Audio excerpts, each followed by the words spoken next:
Kata Nabi, kalau sholatnya ingin sempurna dimulai dari wudhu. Yang pokok dalam wudhu itu ada 4. Sisanya sunnah. Awas, kalau yang 4 ini tidak sempurna maka batal wudhunya. 1. Faghsilu wujuhakum, basuh wajahnya. Kalau disebutkan wajah dalam bab wudhu, itu tidak ada yang lain kecuali bagian tampak muka, gitu ya. Kalau yang punya jenggot, itu termasuk janggutnya di selai-selai. Sifat wudhu cuma ada 3. 1, pakai keran. 2, pakai gayung. 3, air yang mengalir. Ya, seperti di sungai ada air mengalir, itu nggak ada masalah. Tapi kalau menggunakan gayung atau semisalnya, Nabi itu diriwayatkan dalam hadis itu sangat menghemat air. Bahkan pernah beliau kemudian berwudu, kalau kita kemudian hitung, itu hanya sejumlah Pak, seaqua gelas Pak, cukup. Atau yang kedua, menggunakan keran ya. Kalau sekarang kita ada keran, contoh ini kerannya.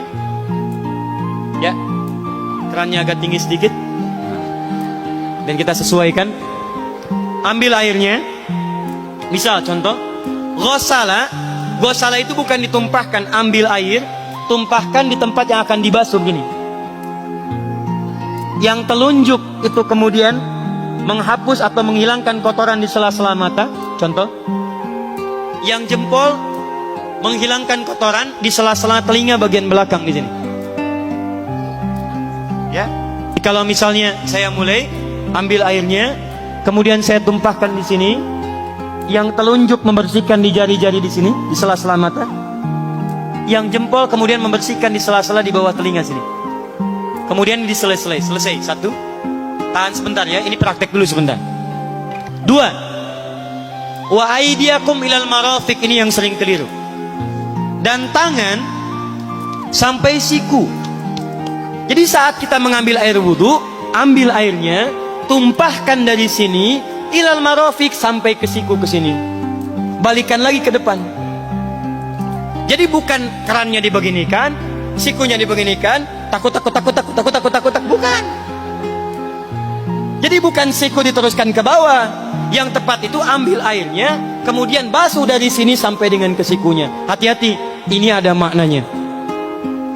Dan jika benar di hadis Muslim, jika orang wudunya benar seperti ini, maka bersamaan dengan jatuhnya air wudhu itu, jatuh pula dosa-dosa dan kotoran yang melekat pada anggota tubuhnya.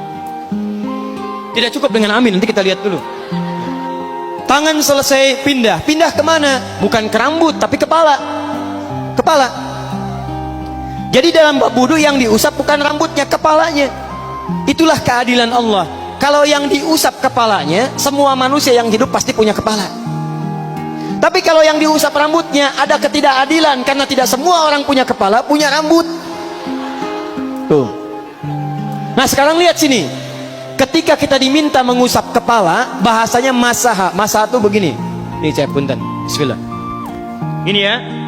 Ambil airnya, tumpahkan, baru kemudian diusapkan ke kepalanya. Paham ya? Kalau yang ghosala, ambil, tumpahkan di tempat yang akan dibasuh. Tapi kalau masaha, hati-hati. Ambil airnya, tumpahkan, baru diusap. Jadi bukan diambil air, tumpahkan di kepala begini. Yang dibasuh kepalanya bukan rambutnya. Jadi kalau ada laki-laki sudah dandan, sisiran, rapi, tiba-tiba keran dibuka, yang diusap cuma rambutnya, ulak. Itu batal wudunya. Tidak sah. Harus diulang. Terakhir kaki dibasuh sampai dengan bagian mata kakinya, dan ini tidak perlu saya terangkan karena mudah bagi kita untuk mempraktekannya. Tapi yang ingin saya jelaskan satu ini saja. Perhatikan baik-baik. Yang 4 ini wajib wudhu. Tambahannya sunnah. Niat dimasukkan dalam wajibnya. Lihat sini. Kumur-kumur sunnah. Telinga sunnah. Istinsyak sunnah. Yang 4 ini wajib. Tapi terlepas dari wajib dan sunnahnya, perhatikan baik-baik. Kenapa ini disebut dengan wudhu? Dan hebatnya Al-Quran mengistilahkannya dengan taharah. Taharah. Apa itu taharah? Apa itu suci? Taharah. Apa itu taharah? Suci. Apa itu suci? Taharah. Ada taharah, ada nadhafah, itu beda. Kalau nadhafah